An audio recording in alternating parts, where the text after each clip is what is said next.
할렐루야. 1월 26일 수요일, 오늘 우리에게 주신 하나님의 말씀은 요한복음 7장 37절에서 52절의 말씀입니다. 요한복음 7장 37절에서 52절까지의 말씀 제가 봉독하겠습니다. 명절 끝날 곧 큰 날에 예수께서 서서 외쳐 이르시되 누구든지 목마르거든 내게로 와서 마시라. 나를 믿는 자는 성경의 이름과 같이 그 배에서 생수의 강이 흘러나오리라 하시니, 이는 그를 믿는 자들이 받을 성령을 가리켜 말씀하신 것이라. 예수께서 아직 영광을 받지 않으셨으므로 성령이 아직 그들에게 계시지 아니하시더라. 이 말씀을 들은 무리 중에서 어떤 사람은 이 사람이 참으로 그 선지자라 하며, 어떤 사람은 그리스도라 하며, 어떤 이들은 그리스도가 어찌 갈릴리에서 나오겠느냐. 성경에 이르기를 그리스도는 다윗의 씨로 또 다윗이 살던 마을 베들레헴에서 나오리라 하지 아니하였느냐 하며, 예수로 말미암아 무리 중에서 쟁론이 되니 그 중에는 그를 잡고자 하는 자들도 있으나 손을 대는 자가 없었더라. 아랫사람들이 대제사장들과 바리새인들에게로 오니 그들이 묻되 어찌하여 잡아오지 아니하였느냐. 아랫사람들이 대답하되 그 사람이 말하는 것처럼 말한 사람은 이때까지 없었나이다 하니, 바리새인들이 대답하되 너희도 미혹되었느냐. 당국자들이나 바리새인 중에 그를 믿는 자가 있느냐. 율법을 알지 못하는 이 무리는 저주를 받은 자로다. 그 중에 한 사람 곧 전에 예수께 왔던 니고데모가 그들에게 말하되 우리 율법은 사람의 말을 듣고 그 행한 것을 알기 전에 심판하느냐. 그들이 대답하여 이르되 너도 갈릴리에서 왔느냐. 찾아보라. 갈릴리에서는 선지자가 나지 못하느니라 하였더라. 아멘. 본문 37절에 명절 끝날 곧 큰 날은 초막절을 의미합니다. 이는 유대인의 3대 명절 중 한 날이지요. 6월절과 7.7절, 오순절이라고도 하지요. 그리고 초막절입니다. 큰 명절이 되면 유대인 공동체는 성회로 예루살렘에 모였습니다. 이렇듯 많은 사람들이 모여있던 그 시기, 그 자리에서 예수님이 서서 외쳐 말씀하십니다. 누구든지 목마르거든 내게로 와서 마시라. 나를 믿는 자는 성경의 이름과 같이 그 배에서 생수의 강이 흘러나오리라 하시니. 아멘. 우리나라는 감사하게도 산천이 푸르고 사계절의 변화 속에 지하수나 마실 물이 그래도 부족함이 없습니다. 최근에야 가뭄이나 여러 가지 어려움이 있어서 농사를 짓거나 여러 가지 부분에서 어려움을 겪기도 하지만 이는 참 감사한 부분이죠. 예수님 당시 그리고 그 지역은 일반적으로 광야지대라고 볼 수 있습니다. 건조하고 기온이 높고 우기 때를 제외하고는 강수량도 일정치 않아서 물이 아주 귀합니다.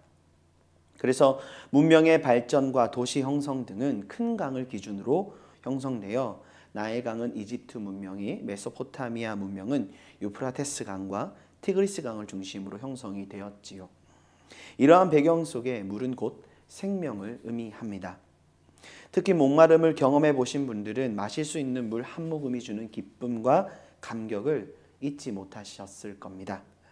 말 그대로 물은 다시 살게 하는 생수다 고백하게 되지요. 초막절은 장막절이라고도 합니다. 이 시간은 40년 광야 생활을 그 척박하고 힘겨웠던 시간 속에 하나님이 주신 은혜를 기억하는 절기입니다. 출애굽 과정에서도 드러나지만 광야에서의 위기는 목마름과 배고픔입니다. 하나님은 물과 떡을 때에 따라 주셔서 그들의 생명을 보존하셨을 뿐 아니라 그들과 함께 하심을 나타내 보여주셨습니다. 이렇듯 초막절은 물과 아주 깊은 연관성이 있는 절기인데, 유대인들은 초막절 마지막 날을 큰 구원의 날로 지키면서 실로암 연못에서 물을 떠서 번제단 위에 붓는 의식을 행합니다. 그러면서 시편 118편 25절에 고백, 여호와여 구하옵나니 이제 구원하소서. 여호와여 우리가 구하옵나니 이제 형통하게 하소서라며 기도합니다. 호산나 기도라고도 하지요. 또한 시기적으로 초막절은 새해를 맞이하는 가운데 사람들은 이 구원의 노래를 부르며 때를 따라 이른 비와 늦은 비를 허락해 주시기를 간구하는 기우제로서 하나님의 은혜를 구하는 시간을 보내기도 했던 겁니다. 이렇듯 이 절기의 의식이 절정으로 다다르고 있는 이때에 예수님의 말씀이 선포됩니다. 여기서 사람들의 관심과 초점은 무엇이었을까요? 말 그대로 새해 복 많이 받게 해주세요. 자신의 삶에 주어질 하나님의 복, 은혜를 구하는 데 있었던 겁니다.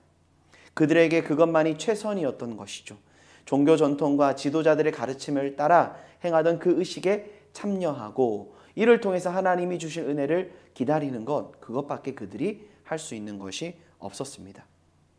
그래서 예수님은 안타까우셨던 겁니다. 진실로 그들의 목마름은 그들에게 주어질 풍요와 만족, 그로 인한 평화가 아닌 그들의 영혼의 목마름일진데 그들은 하나님의 구원을 구하기보다는 현실에 내게 주어질 환경의 문제에 초점이 있었던 겁니다. 그 증거가 무엇이었을까요? 40절 이하에서 나타나듯 사람들은 우리를 위해 이 땅에 오신 예수 그리스도 그분의 말씀에 귀를 기울이지도 그분의 존재를 받아들이려 하지 않았던 겁니다. 예수님이 구원을 선포하시고 예수님이 말씀을 그들 가운데 드러내 주셨지만 그들은 예수님의 말씀을 받아들이려 하지 않습니다. 그들은 자신들의 기준, 관심에 따라 예수님의 존재를 판단하고 정죄합니다. 52절입니다. 그들이 대답하여 이르되 너도 갈릴리에서 왔느냐 찾아보라 갈릴리에서는 선지자가 나지 못하느니라 하였더라. 이들의 말이 맞을 수는 있습니다. 예수님은 선지자가 아니시기 때문이죠. 예수님은 참 하나님이십니다. 또한 그들은 예수님의 존재가 불편했던 겁니다.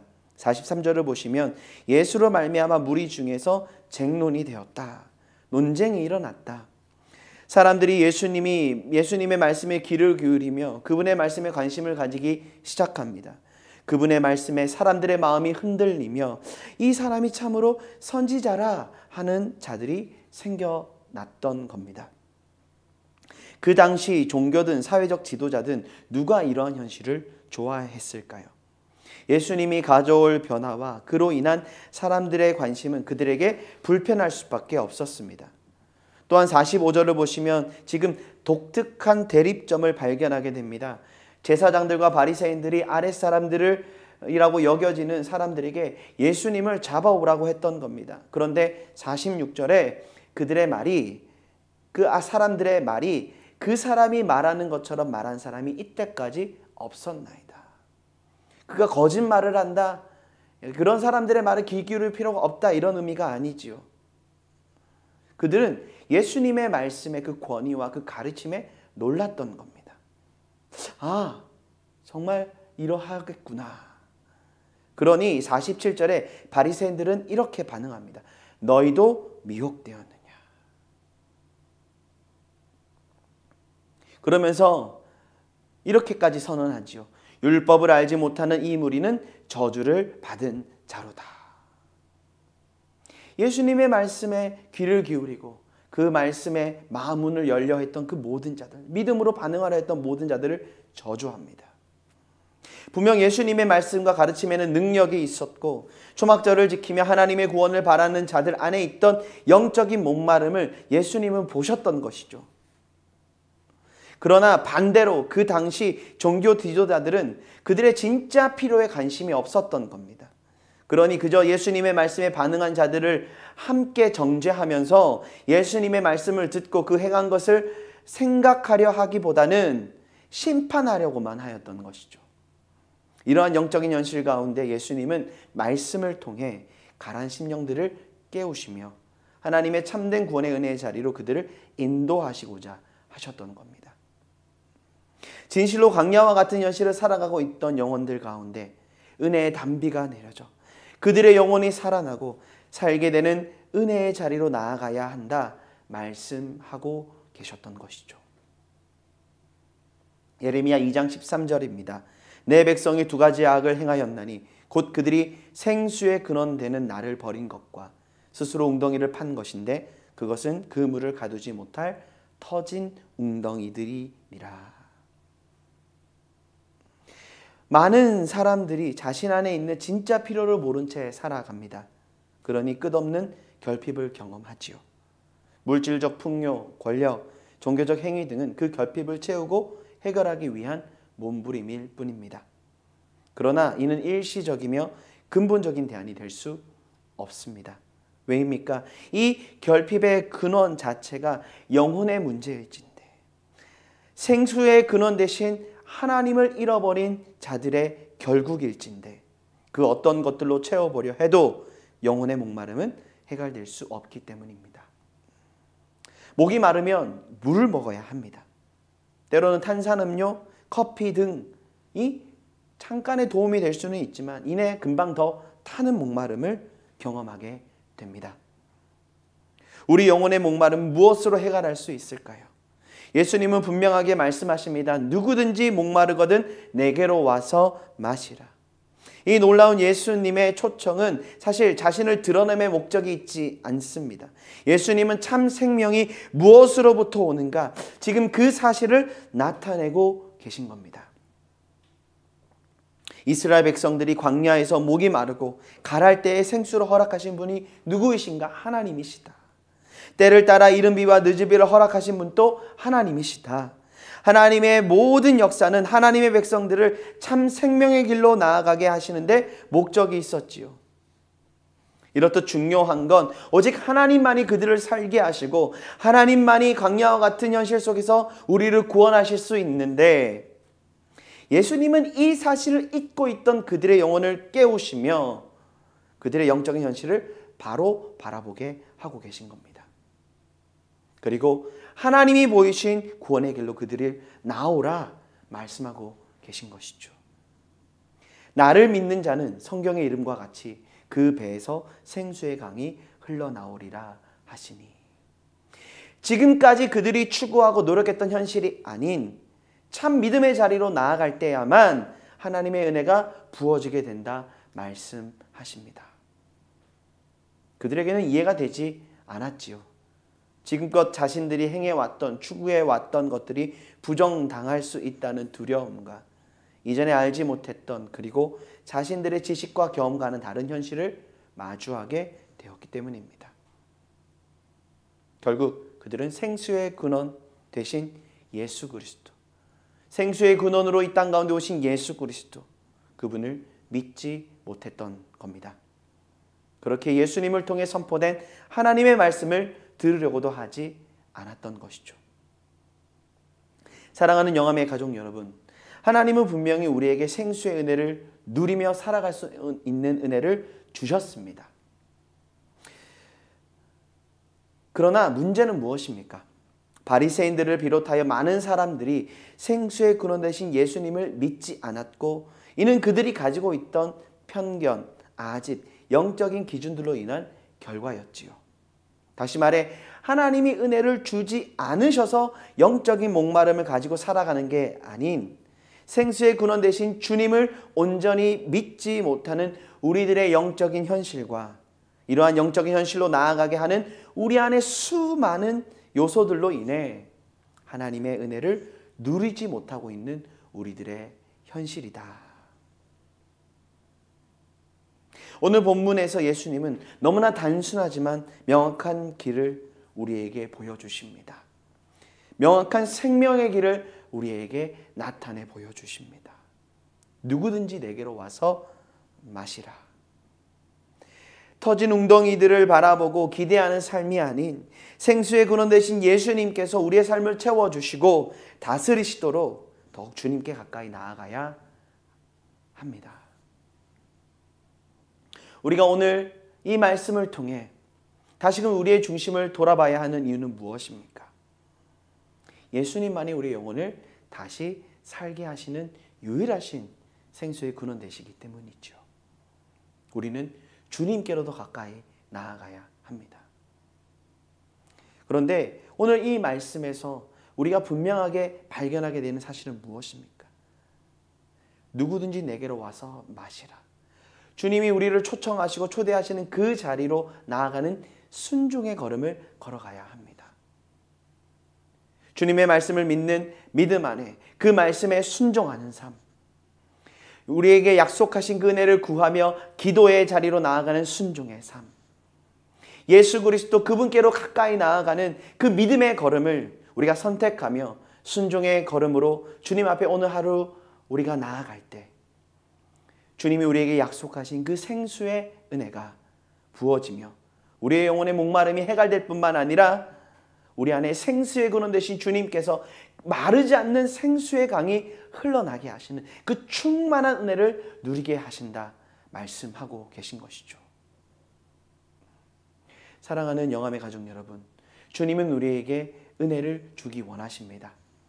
우리 안에 그 하나님의 은혜를 가로막고 있는 그 모든 것들을 내어버리고 순종의 걸음으로 믿음의 자리로 나아가 하나님이 주신 그 생명의 충만함을 누리며 나아가는 우리 모두가 될 수 있기를 간절히 소망합니다.